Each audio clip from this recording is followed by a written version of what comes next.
Ashni Kumar, Vice Chairman, Manipur Infrastructure Development Agency, Shri R. Rashmi, Chief Secretary, Manipur, Dr. Gulshan Sharma, Shri Satyajit Ranjan, and Professor Sahu. Friends, participants.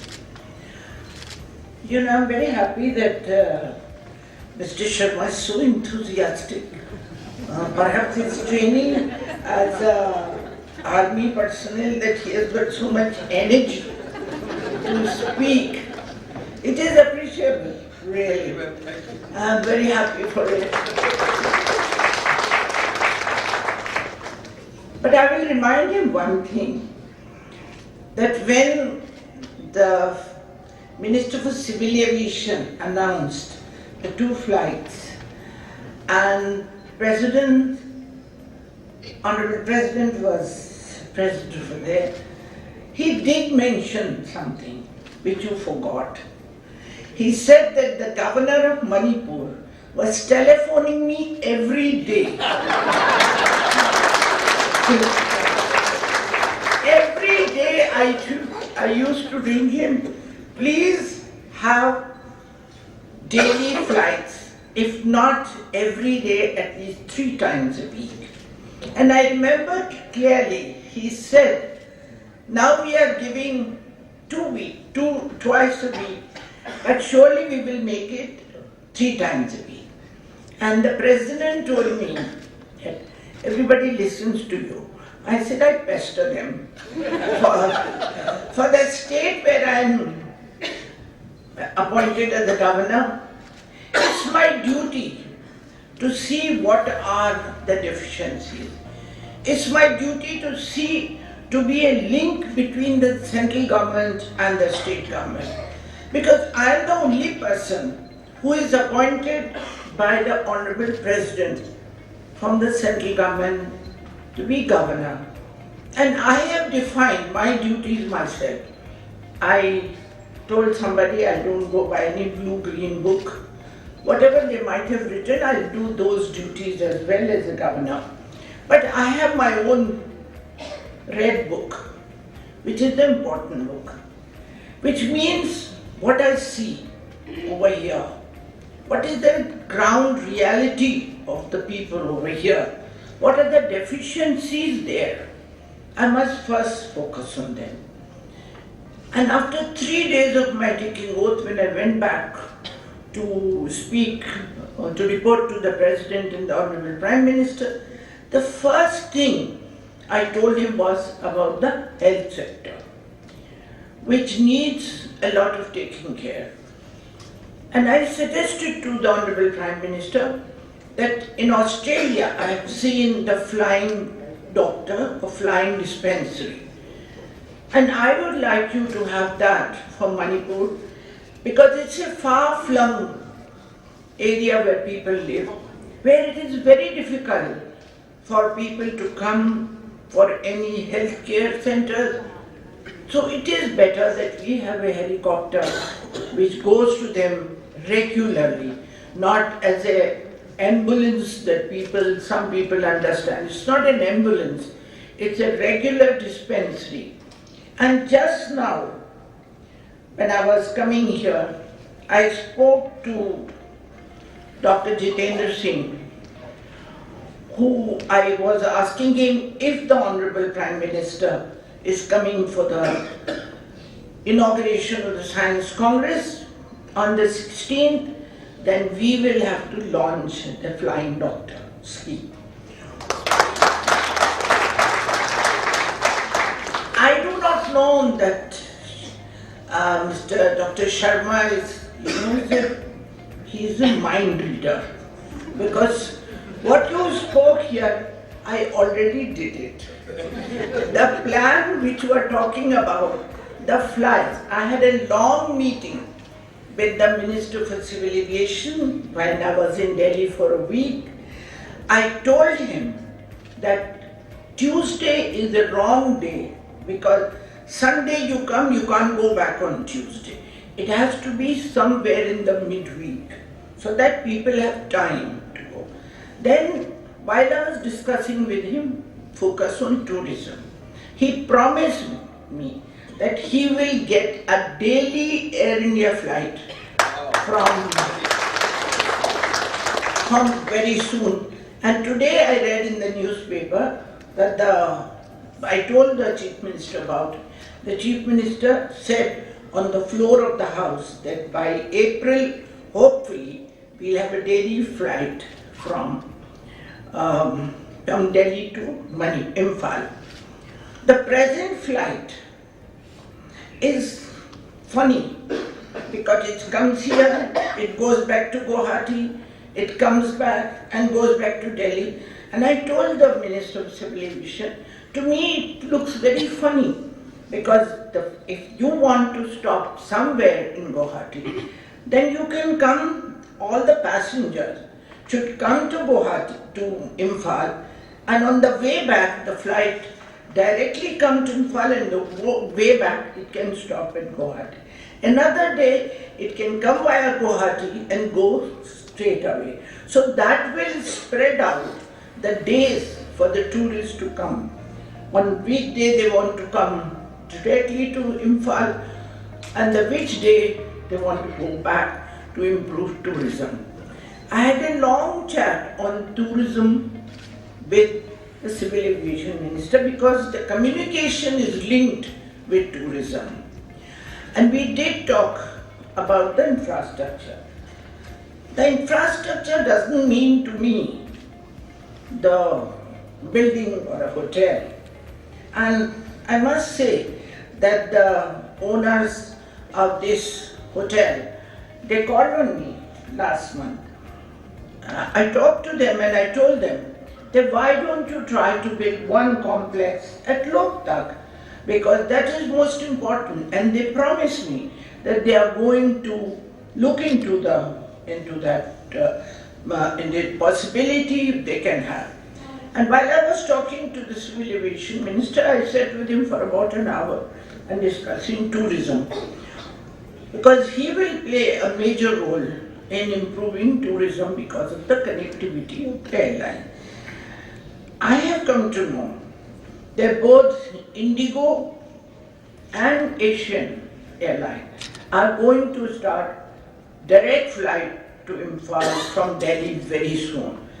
I also have spoken to people to have a direct flight from Bombay, Bangalore and Chennai, so that tourists from the rest of the country can also come to Imphal or to Manipur, and then they can enjoy our hospitality, see our beautiful place. Today I was addressing a meeting which is a seminar, 2-day seminar, a workshop organized jointly by Jamia Millia Islamia, of which I am the Chancellor, and the Vice Chancellor of the Jamia Millia is here, and the Maulana Azad Center for Asian Studies, as well as the Tribal University Center, which we have, on the issue of migration, that why people are migrating from the northeast, focusing north. Because the main reason is, in any way, my young people go to Delhi for education. That is, they go for an education. If they have any job opportunities back in their own state, they'll come back. They won't permanently migrate. Like I gave the example that not only in human beings, in animals also, migration takes place. Every year in winter, the birds migrate from Siberia to India, to many places in India. They come to Loktak also. But they come because the conditions are not good over there. There's snow over there in Siberia. But when there is no snow, they go back. Similarly, infrastructure, possibilities, facilities for our youths to find job over here in our state, so that they go for education, for recreation, for learning and come back. But unfortunately, when they go, they don't come back because they do not find jobs over here. In most of the spas and the hotels in Delhi and far from Delhi, in Udaipur and in Jaipur and many places I have seen, even in Mumbai, there are many Manipuri girls and boys who are working. They are working in spas, they are working in the hotel. If we had enough spas and hotels, they would have come. There is not even one single massage center somewhere where people could come. And that is exactly what I was discussing with the Civil Aviation Minister. And we planned out the whole thing, we visualized the whole thing, how to develop Loktak as a tourist destination focusing on sports, water sports, sailing, parasailing, angling. There are umpteen ways that we could create for our people to be having jobs. And all these activities will create jobs for our youths. So I'm happy. I had a long visit to Delhi for a long time.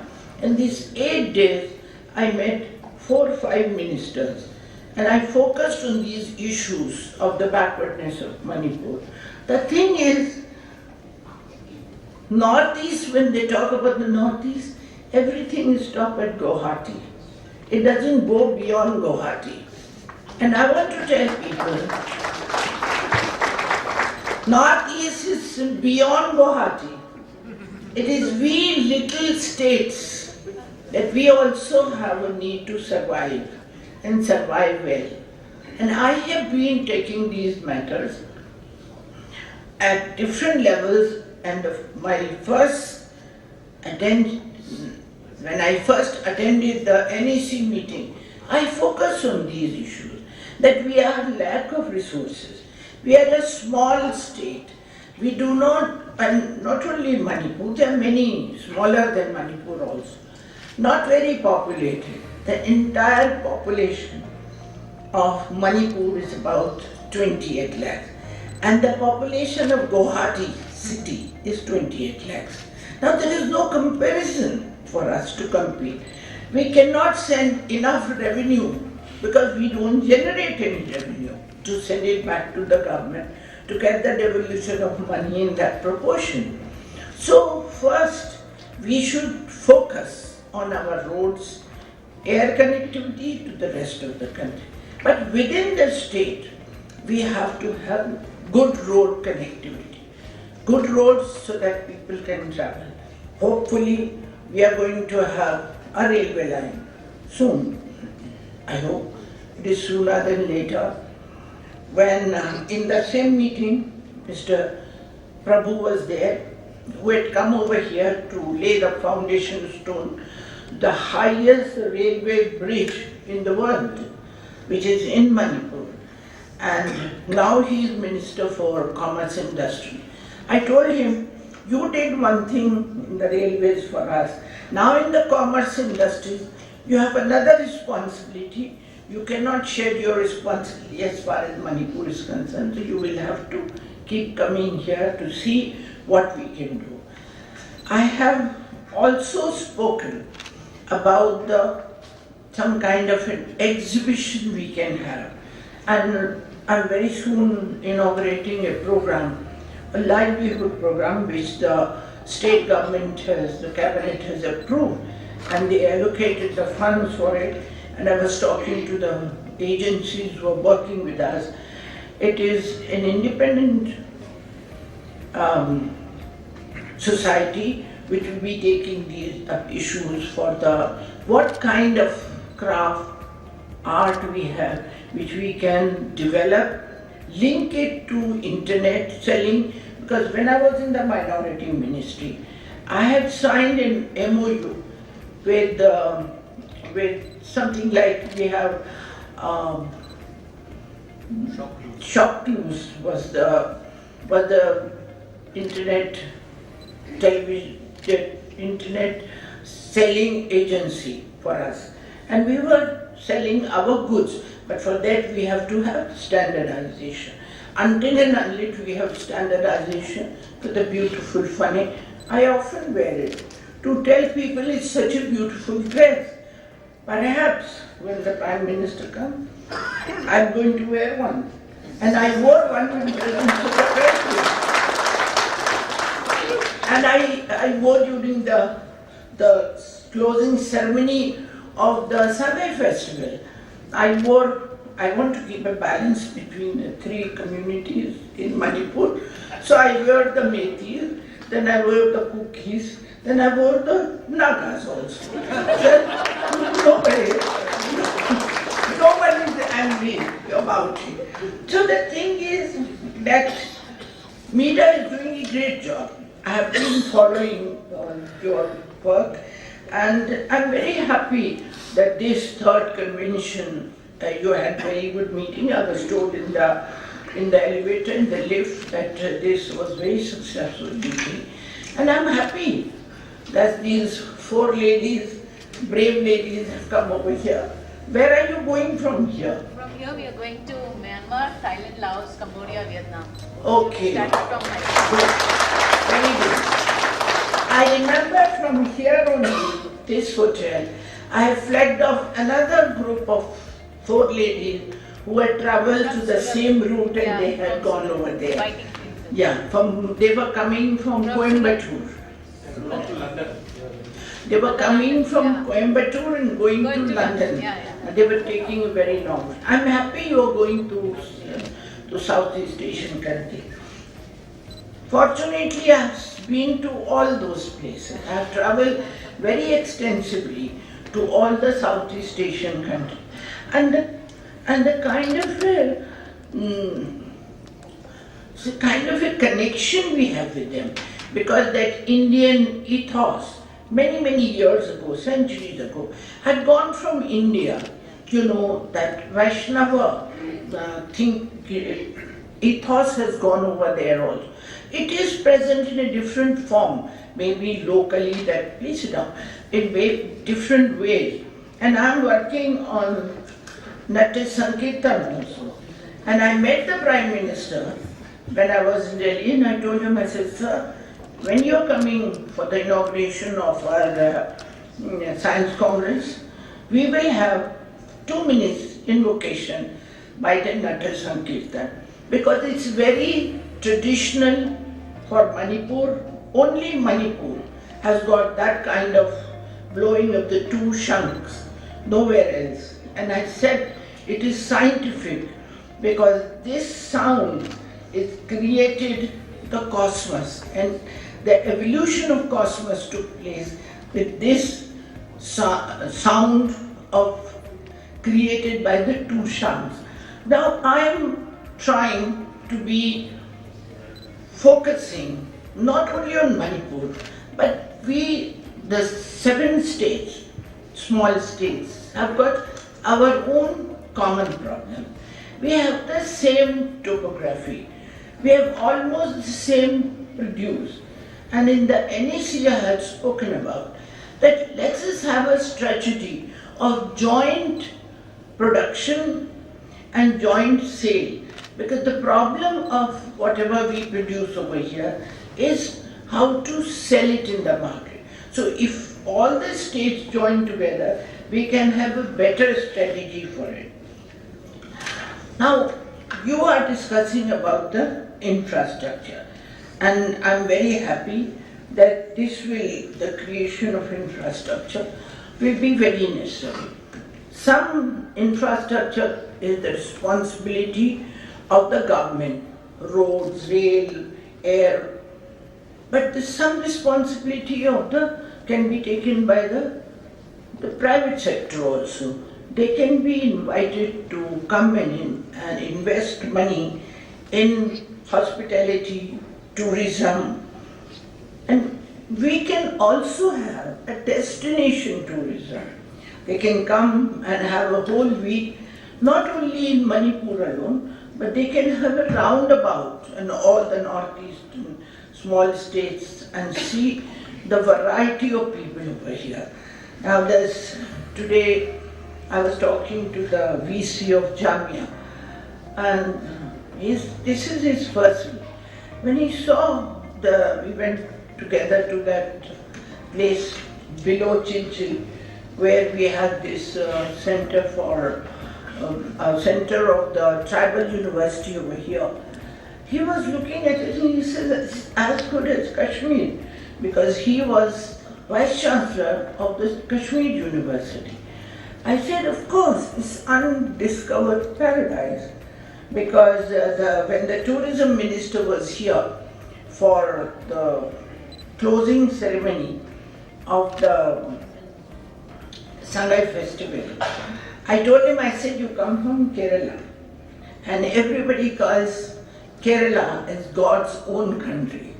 I said, but Manipur and Northeast, it's God's own paradise. It's not, we are being discovered. God created country there, but it's paradise, He gave it to us. But please help us to discover this paradise. I'm happy that the Honorable Prime Minister is so focused on it. He says act east. But Prime Minister can give the call. It is the duty of the entire government, not only the state government, but the central government and the people, to work together to act. Because when we put our hands together, I'm sure we'll be successful. The only thing is persevering and persistent.